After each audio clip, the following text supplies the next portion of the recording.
പക്ഷെ K C Umesh Babu ഒരു police superintendent, ഒരു യുവാവായ പോലീസ് സൂപ്രണ്ട് ഈ പി വി അൻവറിനോടുള്ള സംഭാഷണത്തിൽ പറയുകയാണ് ADGP MR അജിത് കുമാർ സർവശക്തനാണ് എന്നാണ്.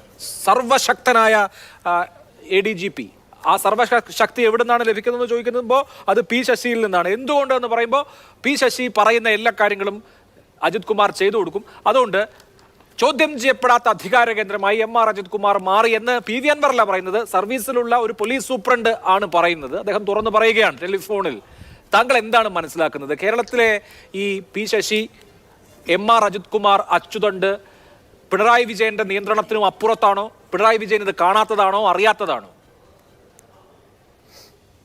അല്ല, ഇത് വാസ്തവത്തില് വളരെ അപഹാസ്യമായ ഒരു ഭരണമാണ് കേരളത്തിൽ ഉള്ളത് എന്നതിന്റെ ഏറ്റവും വലിയ തെളിവാണ്. കാരണം നമ്മള് ഈ അധികാരമൊക്കെ ഒരു സ്ഥലത്ത് കേന്ദ്രീകരിക്കുമ്പോൾ ഇത് വളരെ അനിവാര്യമാണ്. ഒരു കൊട്ടാര വിപ്ലവം ഉണ്ടാവും, അതാണ്. അപ്പോൾ ഇപ്പോൾ കേരളത്തിൽ അരങ്ങേറുന്നത് ഒരു കൊട്ടാര വിപ്ലവമാണ്. ഈ തുടക്കം അങ്ങനെയല്ല. അൻവർ ഗോൾ പോസ്റ്റുകൾ മാറ്റിക്കൊണ്ടേയിരിക്കുന്നുണ്ട്.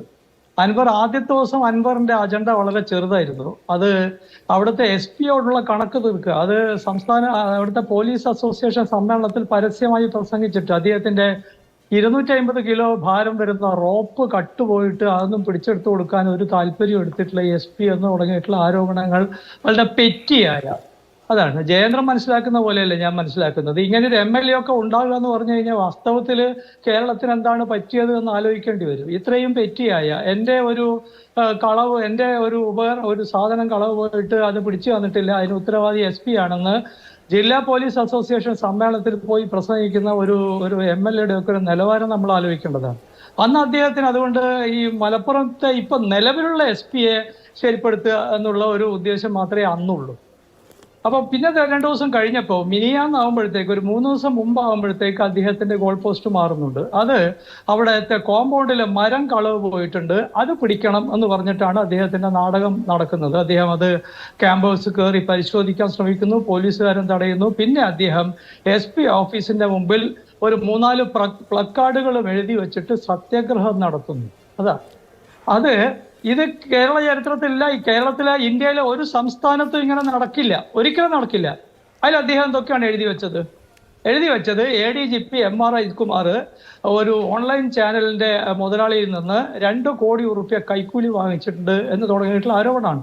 ഞാൻ കേരളത്തിലെ ഭരണം എന്ന് പറയുന്നത് സമ്പൂർണ്ണ അപഹാസ്യമായൊരു സംഗതിയാണെന്ന് പറയാനുള്ള പ്രധാനപ്പെട്ട കാരണം അതാണ്.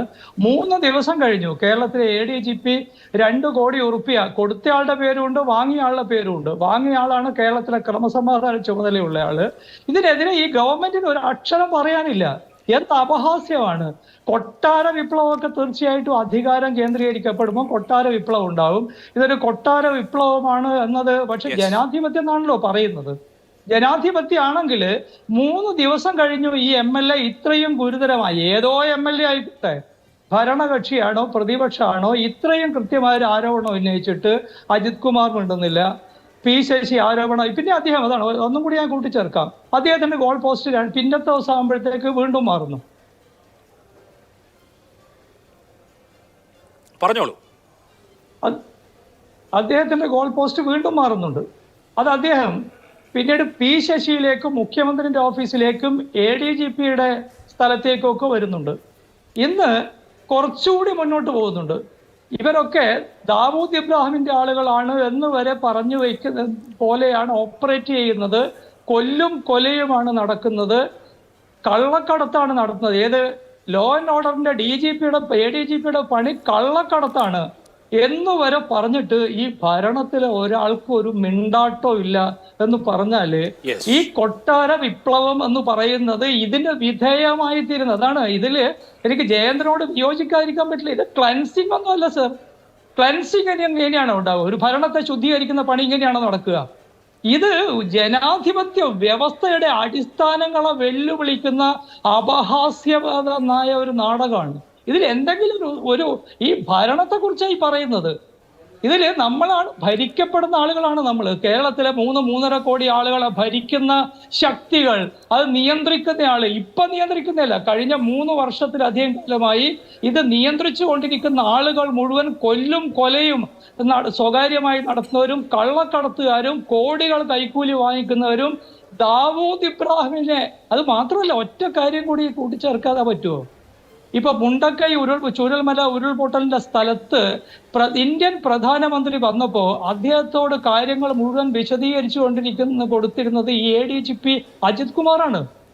ഈ അജിത് കുമാർ ഇത്ര വലിയ ഒരു രാജ്യാന്തര ഭീഷണിയാണ് എന്ന് ഭരണകക്ഷിയുടെ MLA പറയുമ്പോ കാര്യങ്ങൾ എവിടെ എത്തും? എങ്ങനെയാണ് ഇങ്ങനെ ഒരാളെ ഇന്ത്യൻ പ്രധാനമന്ത്രിയുടെ അടുത്ത് ആക്സസിബിലിറ്റി കിട്ടുന്ന തരത്തിൽ മണിക്കൂറുകൾ അദ്ദേഹത്തോടൊപ്പം ചെലവഴിക്കുന്ന സ്ഥലത്തേക്കൊക്കെ എങ്ങനെ കാര്യങ്ങളെത്തിയെന്ന് വിശദീകരിക്കേണ്ട ഗുരുതരമായ പ്രശ്നമുണ്ട്. ഇത് കേരളത്തിലെ പ്രതിപക്ഷത്തിന് പറയാൻ പറ്റാത്തത് തീർച്ചയായിട്ടും അവരുടെ സൗകര്യം. പക്ഷേ കേരളത്തിലെ പ്രജകൾ, കേരളത്തിലെ ജനാധിപത്യത്തിനകത്തുള്ള ഈ പറയുന്ന സാധാരണ മനുഷ്യ എന്നുള്ളതിൽ നമ്മളിത് ചോദിക്കേണ്ടതുണ്ട്. ശരി, തീർച്ചയായും.